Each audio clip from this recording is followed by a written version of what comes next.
Hi, I'm Greta Gaard.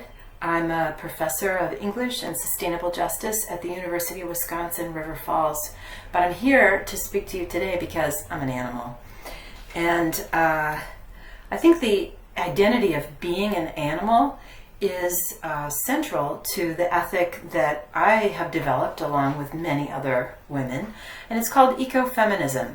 Ecofeminism is the nexus, the bringing together of an environmental perspective, a species justice perspective, a feminist perspective, and an anti-racist perspective.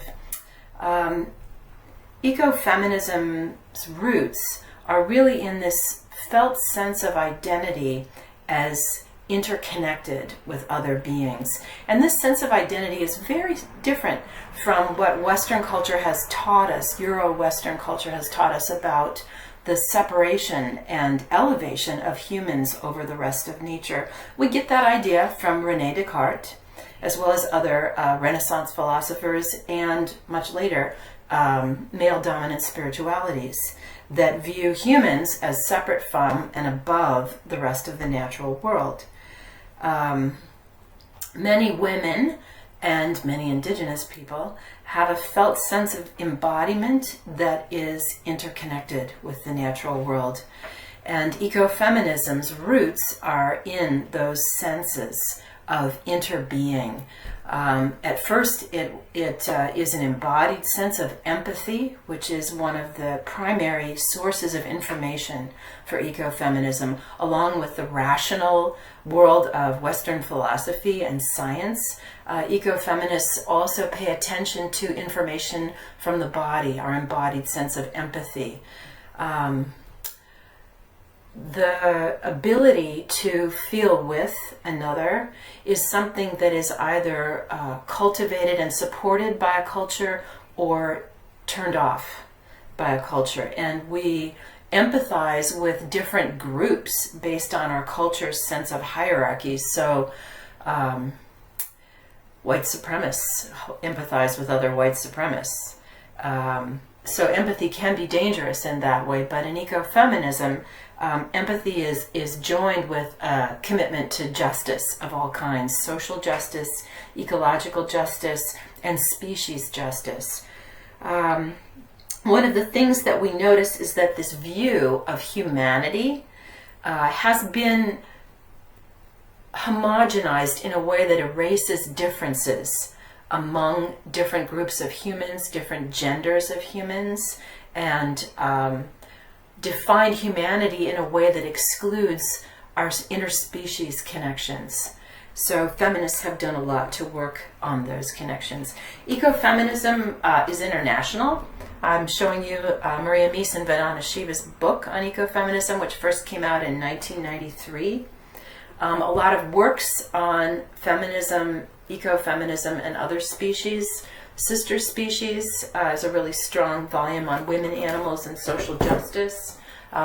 You probably know of Carol Adams, The Sexual Politics of Meat. That came out in 1990. So this is a movement that has been articulated for over 25 years, and it continues to be articulated.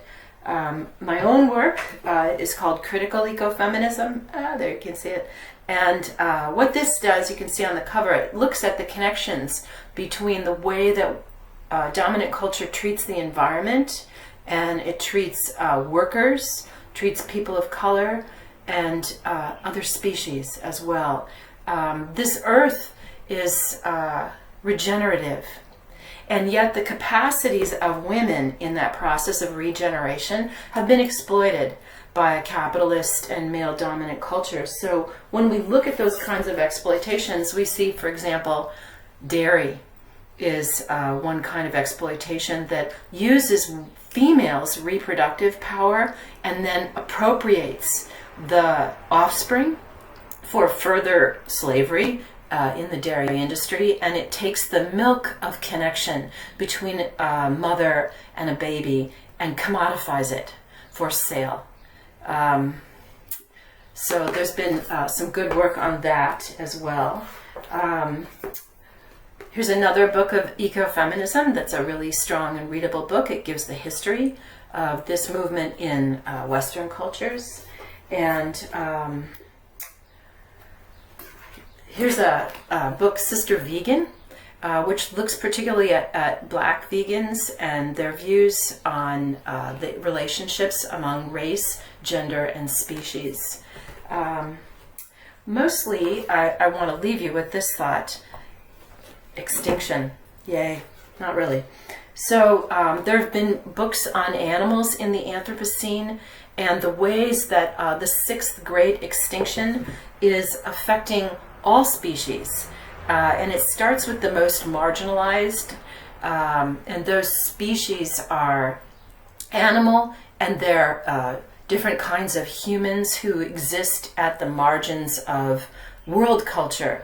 And they're largely women, children, elders, communities of color, coastal communities, poor people.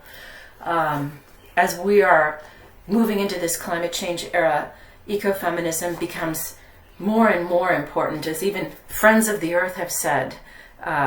Women saving the planet, it's not our job. It's not some sort of ecological housekeeping, like social housekeeping, but women and feminism have a lot of insights to contribute about our relationship with other beings in ways that heal Euro-Western culture, make us better allies with indigenous people, like the activists at Standing Rock and the tar sands, and people fighting the dams in China and India. There's so much work to be done. I hope you read up and find your own commitments to justice. Thanks.